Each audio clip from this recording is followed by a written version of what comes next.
Hola, ¿qué tal? Muy buenos días a todos. Bienvenidos a esta nueva emisión de Reporte Diario de Mercado con Equity Group. Mi nombre es Daniel Mejía, soy analista de mercados financieros para el broker de la región Latinoamérica y nuevamente les doy la más cordial bienvenida.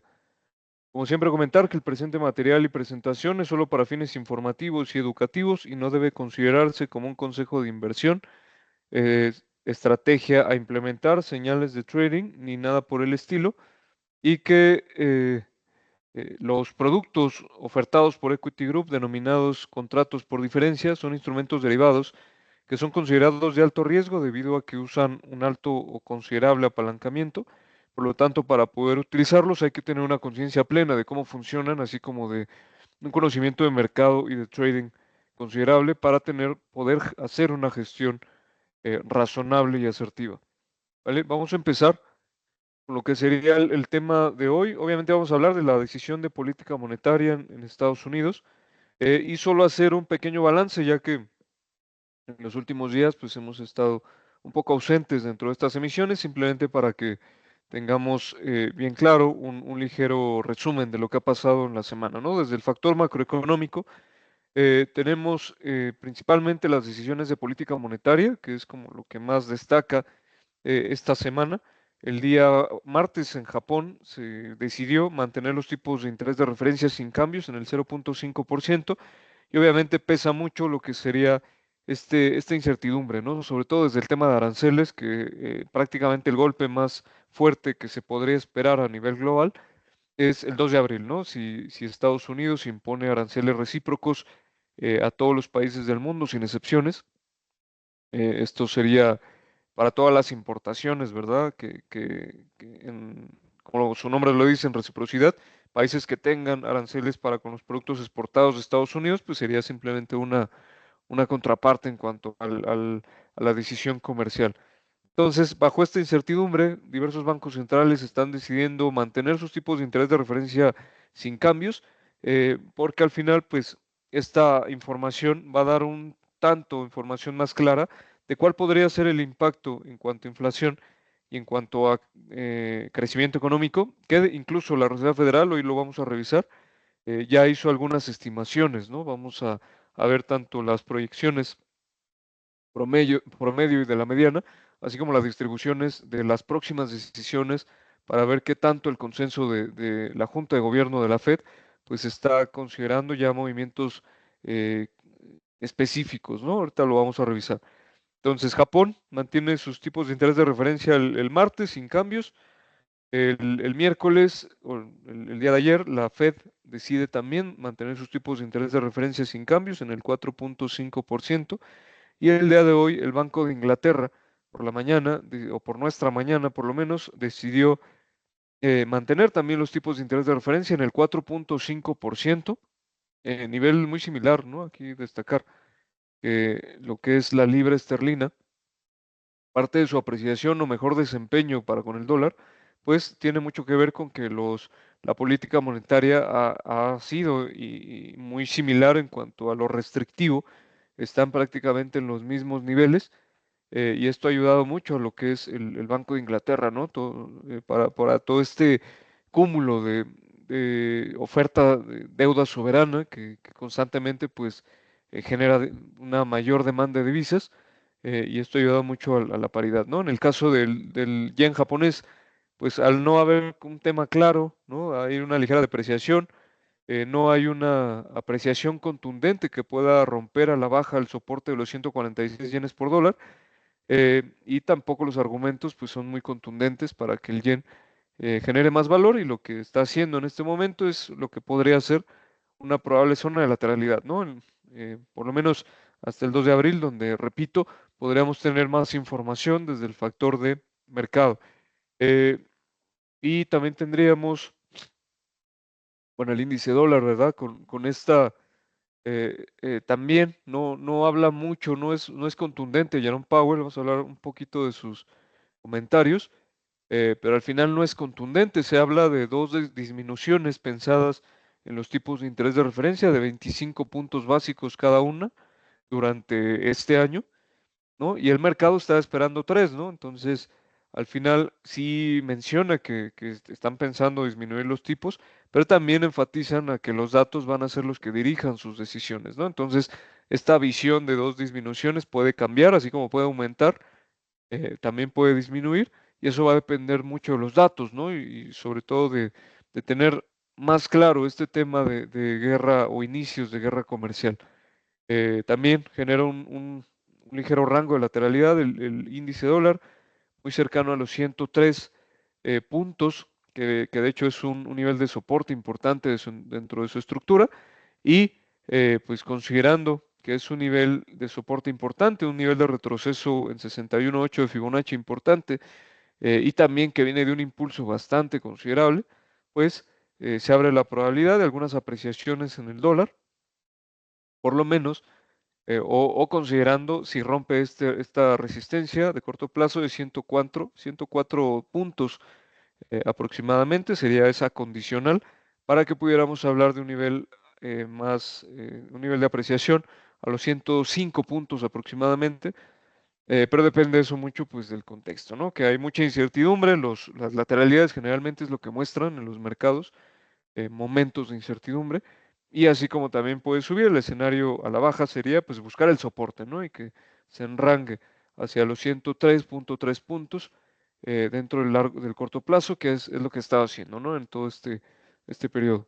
Entonces, eh, esas son como las reacciones en el caso de pues, las decisiones de política monetaria esta semana. Vamos a profundizar un poquito en las estimaciones, algo que se da el día de ayer, pues es las previsiones económicas para los siguientes periodos, ¿no? Prácticamente pues son perspectivas anuales, que generalmente la que más se está tomando en cuenta es la del presente año, porque las de los años consecuentes dependen mucho del contexto actual de datos. Entonces, utilizando uno de digamos, las áreas más utilizadas dentro del análisis, que son los pronósticos o las expectativas del nivel de la mediana, ¿no? Que sería el punto medio exacto de toda la distribución de previsiones. Eh, este punto, lo que menciona o lo interesante de aquí, es que para el año 2025, para todos los años, ¿no? Pero sobre todo para el año 2025, lo que en diciembre, la proyección en diciembre estaba estimando un crecimiento económico del 2.1%, para lo que sería el cambio en el Producto Interno Bruto, el dato real, ¿no? El dato deflactado.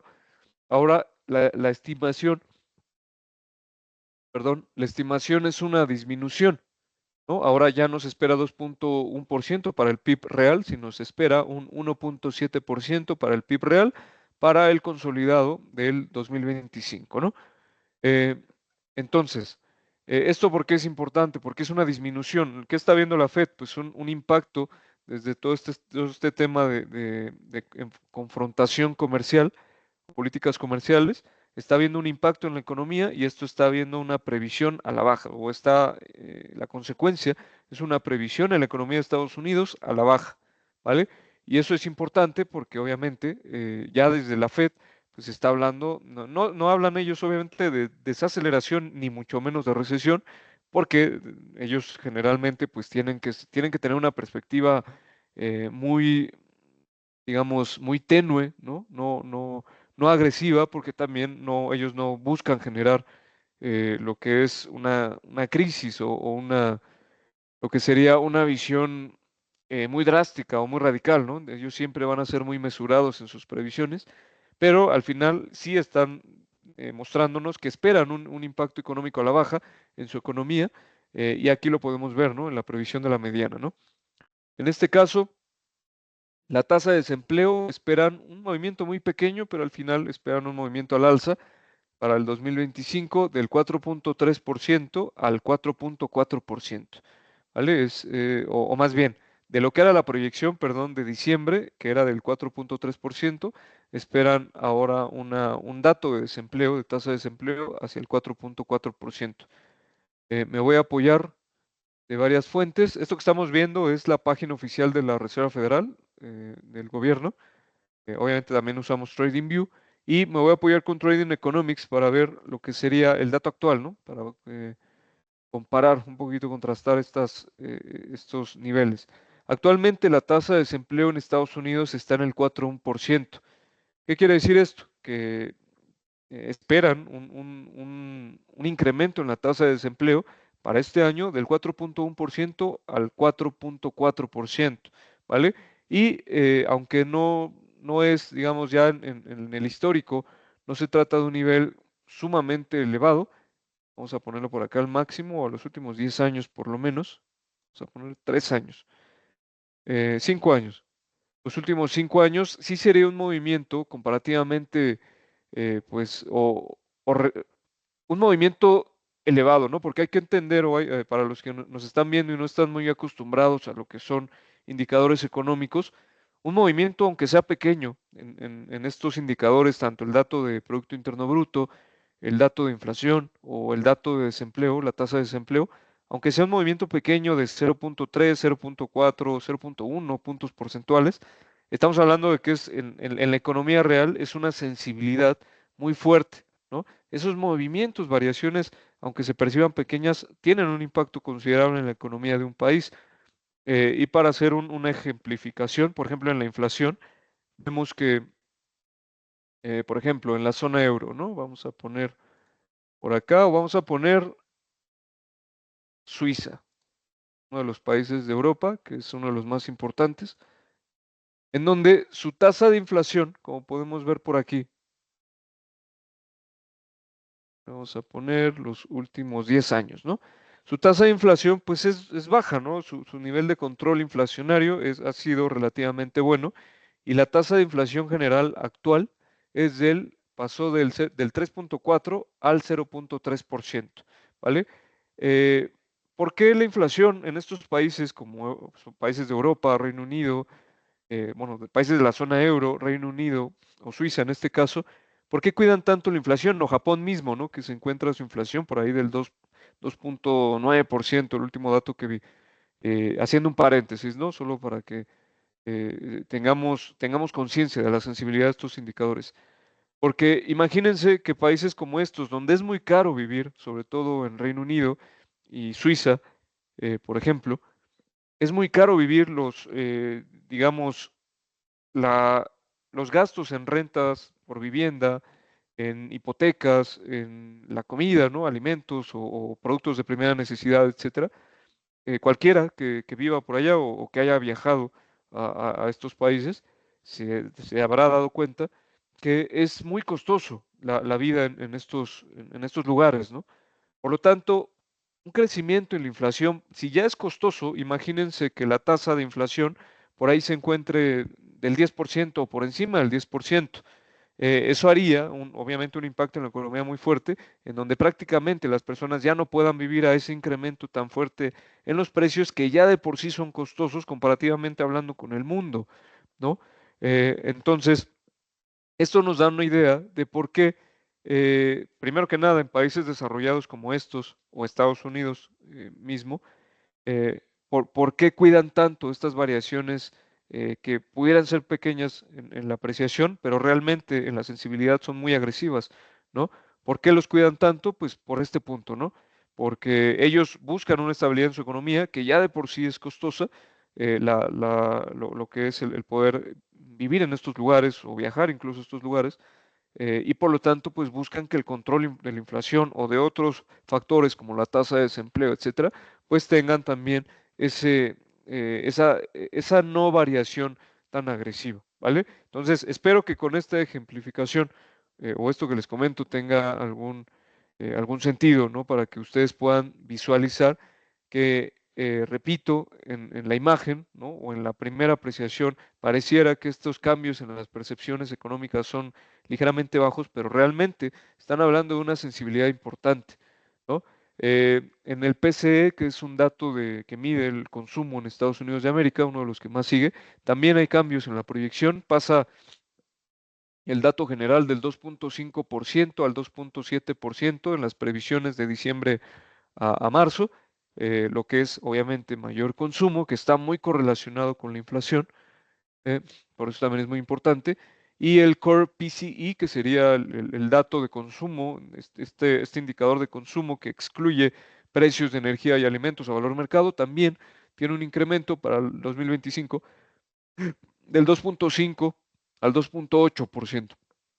¿Vale? ¿Qué quiere decir? Pues que prácticamente para 2025 no esperan que el control inflacionario, por ejemplo, desde el consumo, pues se llegue a dar, ¿no? Prácticamente ellos dicen, pues todavía no ha acabado nuestro trabajo, definitivamente el 2025 será un año complicado para seguir en esa búsqueda de control de la inflación y que también la economía no sufra, como ya se empieza a esperar bajo las previsiones, y por lo tanto la consecuencia es que pues sus proyecciones se mantengan con estas dos previsiones a la baja, que son prácticamente 50 puntos básicos para el presente año, ¿vale?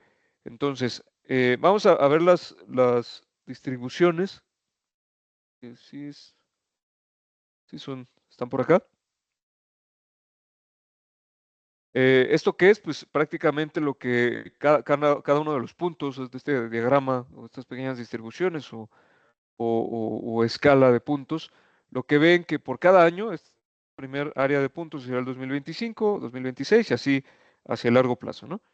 Eh, Se espera que en 2025, o lo que podemos ver en la distribución, es que el consenso está pues relativamente de acuerdo, ¿no? La dispersión no es tan alta como en el 2026 y en el 2027, donde algunos buscan tasas más altas, otros buscan tasas más bajas y el promedio, pues sí se puede mantener, pero la dispersión crece, ¿no? En el caso del 2025, al parecer el consenso está estimando lo que sería pues estas dos disminuciones a la baja. Esto habla de que sería difícil, ¿no? Que pudiera esta visión de disminución, de dos disminuciones de 25 puntos básicos, sería difícil que cambie, considerando que esta distribución en cuanto a la valoración de la Junta de Gobierno, pues está muy poco dispersa. Y aquí solo comentar que lo único que cambiaría una visión más restrictiva o más expansiva, que quiere decir ya sea subir o bajar tipos de interés, lo único que podría cambiar eso es prácticamente pues que pase un suceso muy fuerte, extraordinario, definitivamente el tema del 2 de abril, que se consoliden los aranceles a nivel global, los aranceles recíprocos, sería un suceso atípico y sería un hito desde el tema de eh, políticas comerciales globales. Entonces, eso sí podría ser de peso para algún cambio en las previsiones de la Junta de Gobierno de la Fed y de otros bancos centrales incluso. También un tema de guerra, no olvidemos que las tensiones de guerra han estado creciendo, ¿no? El acuerdo de paz en Rusia con Ucrania no se ha consolidado, las demandas de Rusia pues son definidas y obviamente Ucrania no quiere perder o quiere perder lo menos más bien. Y por el otro lado, las tensiones en Medio Oriente son importantes, ¿no? Hace unos días unos ataques desde Estados Unidos para lo que es el estrecho de Yemen, eh, el grupo de los Hutis, ¿vale? Y esto también, pues, no solo es un incremento en esa región, ¿no? Que es importantísima en la logística global, ¿no? Las redes marítimas, sobre todo entre Europa y Asia, sino también es un incremento en las tensiones entre Estados Unidos e Irán, ¿vale? Y eso no hay que perderlo de vista. Entonces, temas como estos podrían definitivamente cambiar la perspectiva y eso hay que tenerlo claro porque al final no estamos en un contexto bastante complicado que pues no hay que perder de vista que los pronósticos más adecuados van a ser que toda esa información la podamos tomar para un corto plazo, porque en cualquier momento pasa otra cosa y empieza a cambiar como toda la estructura de económica, financiera, geopolítica, etcétera, y eso es bien importante tenerlo en cuenta, ¿no? Entonces, prácticamente, ¿qué ha hecho en la respuesta?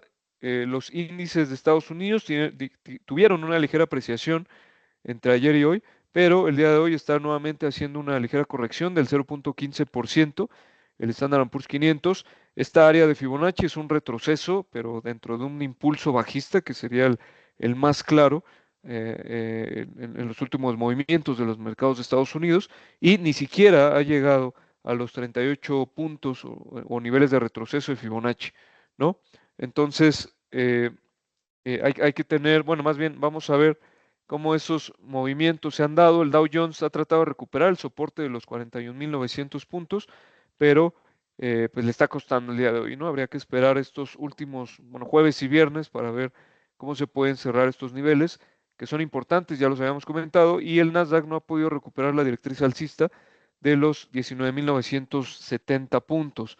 Entonces, no dije los puntos de Standard Poor's 500, una zona clave es los 5.743 puntos, que es nivel de retroceso de Fibonacci en 38, en 38.2, ¿no? Entonces, todo eso nos habla de que definitivamente, pues las noticias, voy a tratar de hacer un summary, un resumen. Las noticias desde la Fed, pues no son las mejores para el mercado, prácticamente no habla de incertidumbre, la Reserva Federal no habla de un apoyo a lo que serían los mercados como hace algunos trimestres o algunos años, incluso sí era un apoyo mucho más notorio desde la Fed para con los mercados de valores. En este caso no, prácticamente no hay ese respaldo.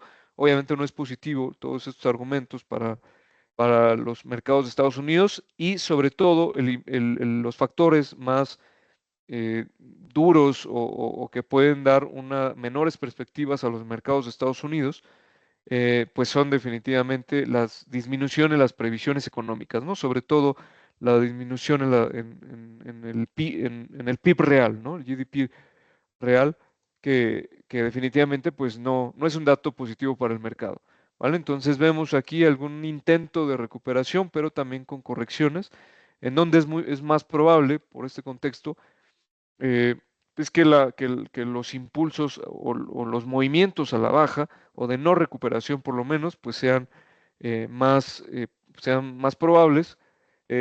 Y el escenario opuesto, que sería el escenario alcista, es simplemente pues que recupere, porque al final también es una corrección importante, ¿no? Entonces, el escenario alcista simplemente es que tome esta área como piso, los mercados de valores de Estados Unidos, y que recuperen los máximos históricos, ¿no? Repito, el contexto es lo menos probable, por lo menos en el corto plazo, pero al final siempre hay que tener dos escenarios en la mira, ¿vale? Nuevamente hacer un paréntesis, porque hablamos mucho de Estados Unidos, porque nuestros clientes en equity son los mercados que más siguen, comparativamente hablando con otros instrumentos subyacentes a través de los CFDs que oferta equity. Y también porque la correlación entre los índices, los mercados de valores en Estados Unidos con los demás índices es muy alta. Aquí se podrán dar cuenta que eh, a pesar de que no es la misma gráfica, ¿no? Definitivamente les ha ido mejor a los mercados de Europa, pero sí hay ciertos momentos donde todos los mercados pues tienen una misma visión, ¿no? Alcista o bajista, que es cuando todos estos temas atípicos suceden. Entonces, el día de hoy los mercados en Europa cayeron aproximadamente o en promedio un 1%. Cayó el CAC de España, de Francia, perdón, el CAC 40 de Francia, el DAX alemán en este nivel, el IBEX de España 0.76%, el FTSE 100 de Reino Unido, pues un movimiento no muy notable. En México cae, pues, bueno, más bien variación muy pequeña, lo que está pasando, muy cercana al 0%, nula. El Nikkei de Japón en menos 0.25%, el Bovespa de Brasil menos 0.29%, el Merval que le había ido muy bien, ¿no? Pero que también ha estado sufriendo por todo lo que es el escenario o el escándalo, ¿verdad? Del gobierno de Argentina con la criptodivisa Libra, pues no ha podido recuperar y el día de hoy también cayendo menos 0.34%, entre otros, ¿no? Simplemente para hacer un summary y que sepan por qué generalmente vemos los mercados de Estados Unidos, por su importancia global, es uno de los argumentos también, ¿vale? Y aquí voy a hacer un summary también. Ya hablé un poquito como de la tensión geopolítica. El oro sigue subiendo, sigue batiendo máximos históricos. eh, Prácticamente se dirige hacia su nivel psicológico de los 3.100 $3,100 por onza, pero pues definitivamente pues, hay que seguir, continuar las tendencias que pueden cambiar en cualquier momento, pero que considerar que la tensión que está creciendo en Medio Oriente, sobre todo, pues el oro la ha estado tomando también como un factor de cobertura, como un activo refugio natural y ha seguido subiendo en su comportamiento, ¿vale? Entonces simplemente eh, enfatizar en que el impulso alcista se mantiene vigente. El, el- el petróleo sigue tratando de recuperar niveles, no ha podido, hay mucha incertidumbre, el piso en el que está tocando es muy fuerte y lo está demostrando porque no lo ha podido superar a la baja y ligeramente empezamos a ver una directriz alcista que poco a poco pues podría irse consolidando, ¿no? Hasta el momento todavía se ve mucha incertidumbre, por lo tanto pues no hay no decir mucho en esto. Ya vimos divisas y el Bitcoin, solo para estar en el summary, también no le ha ido bien, ¿no? -3% el día de hoy, también una correlación elevada con los mercados de valores de Estados Unidos o mercados accionarios en general. Eh, y pues todo este tema se fue apagando mucho el tema de la reserva de Estados Unidos, ya se ha apagado mucho, sobre todo por el hecho de que no habría más demanda en las criptodivisas, simplemente son eh, eh, algunas incautaciones, no sé si lo estoy diciendo bien el concepto, pero decomisos más bien, decomisos de criptos para delincuentes que Estados Unidos pueda apresar y que esto genere una bolsa ahí de cúmulo, ¿no? De criptodivisas. Entonces, pues esto es lo que ha estado eh, moviéndose en el tiempo. Simplemente voy a hacer algunas citas de CNBC para que ustedes tengan más información de todo lo que hemos estado platicando. Y nos dice CNBC que como se esperaba, la Reserva Federal mantuvo estable los tipos de interés de referencia eh, en el 4,5%, a pesar de la continua incertidumbre económica derivada de la política comercial y fiscal del presidente Donald Trump. Los funcionarios del Banco Central afirmaron que aún prevén recortes de tipos de medio punto porcentual en 2025, lo que significa probablemente dos recortes más este año. El grupo también recortó drásticamente su previsión de crecimiento económico al 1,7% y elevó su previsión de inflación. La incertidumbre en torno a las perspectivas económicas ha aumentado. Se lee en el comunicado posterior a la reunión de la Fed. El comité está atento a los riesgos para ambas partes de su doble mandato. ¿Vale? Entonces, eh, pues prácticamente pues ya lo habíamos analizado, ya hemos visto algunos impactos o respuesta de los mercados y hay algunas noticias como complemento de SoftBank. Anunció el miércoles la adquisición de Ampere Computing. Vamos a ver la empresa cómo le fue. SoftBank es una compañía, un banco español. ¿Dónde está? Ya está. SoftBank Corporation. Pues un movimiento muy pequeño para el tema de una adquisición, no es un movimiento como muy importante, pero el acuerdo es de 6.500 millones de dólares, lo que es un nivel de inversión considerable, ¿no? 6,5 billions. Ampere, una startup que diseñó un chip basado en ARM, mantendrá su sede en Santa Clara, California, y operará como filial independiente, según informó SoftBank.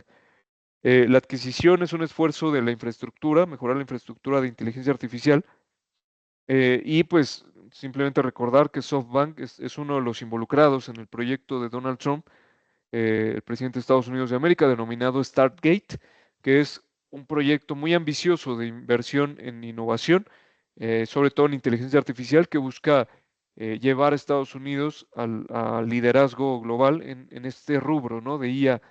Entonces, pues esto sería una prueba de que SoftBank realmente está comprometido y ya está anunciando adquisiciones e inversiones en Estados Unidos de América, ¿vale?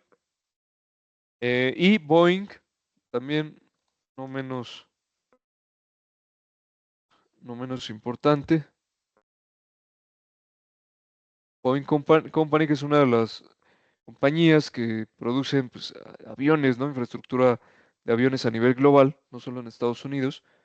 haciendo esta estructura desde un nivel bajo, tratando de recuperar la directriz, pero se está topando con la directriz bajista que vemos por acá, ya la habíamos trazado, y está tratando de perforarla al alza, pero le está costando trabajo, ¿no? Aquí simplemente comentar que el director financiero Brian West afirmará que la escasez de efectivo, o más bien afirmó que la escasez de efectivo del fabricante de aviones que se encontraba en problemas estaba disminuyendo este trimestre, eh, lo que está estimando que haya una mejora de cientos de millones de dólares, en donde esta persona, eh, Brian West, declara que creen que han tenido un buen comienzo de año y que esto pues se podría haber reflejado en lo que es su proceso de recuperación, ¿no? Entonces, buenas noticias para Boeing, sobre todo en el tema de flujos de efectivo. La escasez de efectivo es delicada para los que no están acostumbrados a estas cifras, porque una falta de efectivo es un riesgo de liquidez, se le llama, o de solvencia económica, en el cual si no hay efectivo suficiente, pues hay el riesgo de no poderle pagar los compromisos, principalmente de corto plazo, a los acreedores, y esto pues es lo que generalmente lleva a las bancarrotas a las compañías, ¿no? Entonces, que Boeing genere una recuperación en su escasez de efectivo es una muy buena noticia para ellos, y el precio de su acción pues lo ha, lo está, le está dando el peso considerable a este tema fundamental, ¿no? Con un incremento desde el punto mínimo del 18%, ¿vale?